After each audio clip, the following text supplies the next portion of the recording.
Team India yorker king Harshdeep Singh cricket ముచ్చట పక్కా తెలంగాణ యాసలో.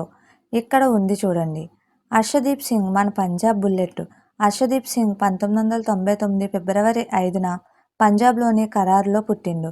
ఈయన left hand medium fast bowler. బంతిని స్వింగ్ చేయడంలో మనోడు తోపు. గ్రౌండ్లోకి దిగాడంటే ప్రత్యర్థి బ్యాటర్ల స్టంట్లు ఎగిరిపోవాల్సిందే. 2024 టీ20 వరల్డ్ కప్ గెలిచిన మన ఇండియా టీంలో హర్షదీప్ మస్తు ఇంపార్టెంట్ ప్లేయర్. ఆ టోర్నమెంట్లో అందరికంటే ఎక్కువ వికెట్లు తీసి రికార్డ్ కొట్టిండు. అరంగేట్రం అదిరిపోయింది. 2022లో ఇంగ్లాండ్తో జరిగిన మ్యాచ్తో టీ20లోకి ఎంట్రీ ఇచ్చిండు.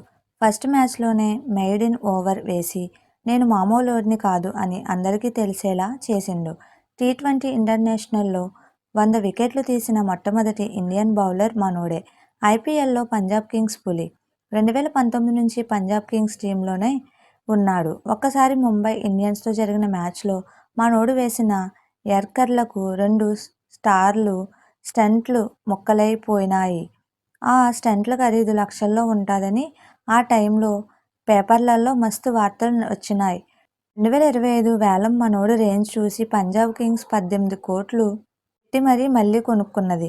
పంజాబ్ కింగ్స్ హిస్టరీలోనే ఎక్కువ వికెట్లు తీసిన బౌలర్ కూడా మన హర్షదీప్ బాయే.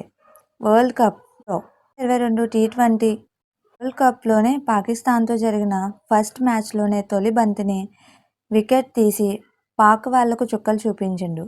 ఇక 2024 వరల్డ్ కప్లో అయితే 17 వికెట్లు తీసి ఇండియా కప్పు గెలవడంలో మెయిన్ రోల్ పోషించిండు. అందుకే ఐసీసీ మనోడిని 2024 టీ20 క్రికెటర్ ఆఫ్ ది ఇయర్గా ఎంపిక చేసింది. ఈ అవార్డు తీసుకున్న ఫస్ట్ ఇండియన్ బౌలర్ మనోడే కావడం విశేషం. దిగ్గజాల ప్రశంసలు. మనోడి బౌలింగ్ చూసి సచిన్ టెండూల్కర్, సునీల్ గవాస్కర్ లాంటి పెద్ద మనుషులు కూడా మెచ్చుకున్నారు. బుమ్రా లెక్కనే హర్షదీప్ కూడా టెస్ట్ క్రికెట్లో దమ్ము లేపుతాడు అని గవాస్కర్ అన్నాడు. సీక్రెట్ ఏందంటే మనోడు ఇంత ఒత్తిడిలో కూడా కూల్గా ఎట్లుంటాడో తెలుసా? రోజు యోగా, ధ్యానం చేస్తాడట.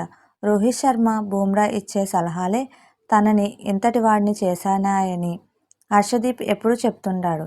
నిజంగా మన పంజాబ్ పోరడు ఇండియా గర్వపడేలా ఆడుతుండు. మీకు ఈ ముచ్చట నచ్చిందా? మీకు మా వీడియోస్ కనుక నచ్చినట్లయితే ఇలాంటి మరెన్నో విషయాలు తెలుసుకోవాలనుకుంటే డూ సబ్స్క్రైబ్ టు సమాజం ముచ్చట్లు.